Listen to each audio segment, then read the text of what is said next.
While poverty is the leading cause of homelessness, lack of affordable housing and sufficient wages to cover those costs is the other. Research shows it takes an estimated $14.75 an hour to be able to afford housing in St. George.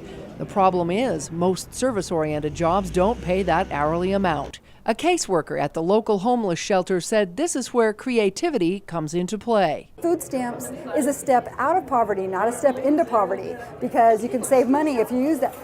Those are the kind of things we want to teach. The Circles program aims to use community volunteers to build supportive relationships to break the often vicious cycle. Money does not lift people out of poverty. It's a whole mindset change, and I wish people came in colors so that we could know what people needed, because there is a lot of pride that we all have, and nobody wants to admit that they're barely making it. The Circles program is a national grant-funded program from Circles USA. In order to be effective, it needs volunteers who are willing to spend 2 to 4 hours a month as coaches or mentors. What we need is volunteers who are willing to be coaches, to come and support the families that we're trying to lift out of poverty. It also needs those families that are 150% below poverty. We want 25 to start with, but we can go up to 40, but we're really aiming for 25. We really need 7 more families to feel like we've started on the right foot.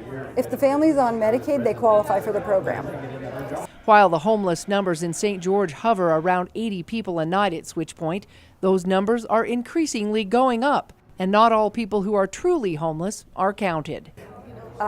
People who are couch surfing don't count. If they're sleeping in a car, they don't count. We're literally people who have nowhere to go but under a slide, maybe under a viaduct, and they get in trouble for doing that. And so then they're sucked into the vortex of having no money and having to go to court. It's just a really bad circle they get into. So we have a lot of need here.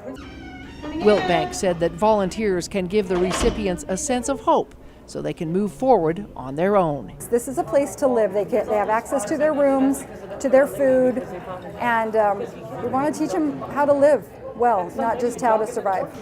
In St. George, Melissa Anderson, KCSG News.